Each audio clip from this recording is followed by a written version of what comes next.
নমস্কার বন্ধুরা, আপনাদের সবাইকে নতুন একটি ব্লগে স্বাগত জানাই। তো আজকে চলে এলাম আপনাদের সাথে গল্প করতে। এই যে আজকে এখন রান্নাঘরে রান্না করছি।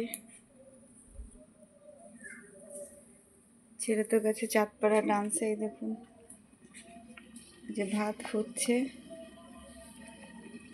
আর এইদিকে এখানটায় লাউয়ের তরকারি হচ্ছে। লাউয়ের তরকারিটা আমিই খাবো। সামান্য একটু নুন দিয়েছি, দুটো তিনটে বড়ি একটু ভেঙে দিয়েছি, আর অল্প হলুদ দিয়ে অল্প নুন দিয়েছি। তো তাই নুন কম হলে যাই হোক বলতে চাইনি এটাই। আর এই বছরে কি বলবো, শীতকালে এই ফার্স্ট খাচ্ছি। এটা হচ্ছে বেগুন পোড়া। বেগুনটা পুড়িয়েছি, একটু পোকা আছে, এখন কেমন হবে কে জানে। দুটো দিন যে রসুন ঢুকিয়ে দিলাম, ভালো পারলাম না, তাও ঢুকিয়েছি।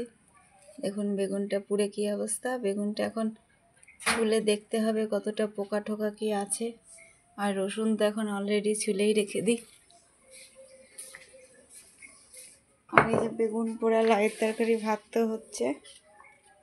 আর আজকে ছেলের একটা ফেভারিট জিনিস, দুদিনের দুধ ছিল, 500 দুধ, শীতকাল তো জ্বালিয়ে রাখলে কিছু হয় না, সেটা দিয়ে আজকে একটু সুজি ভেবেছিলাম সকালেই করব।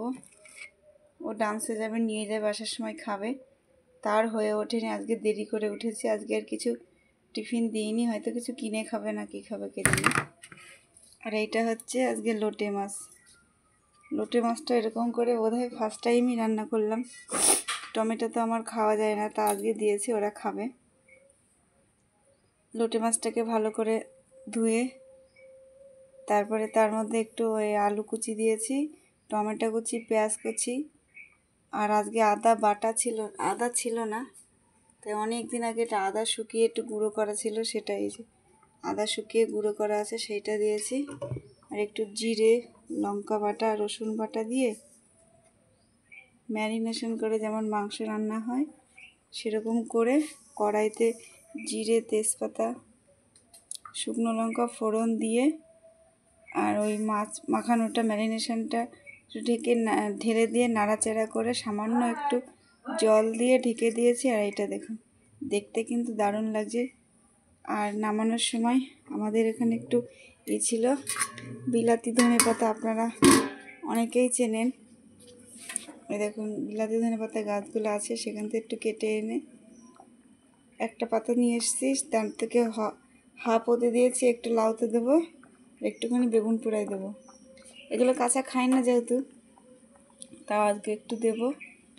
আর আজকে মাছটা দেখতে কিন্তু দারুণ লাগছে বন্ধুরা, খেতে কেমন হবে জানি না।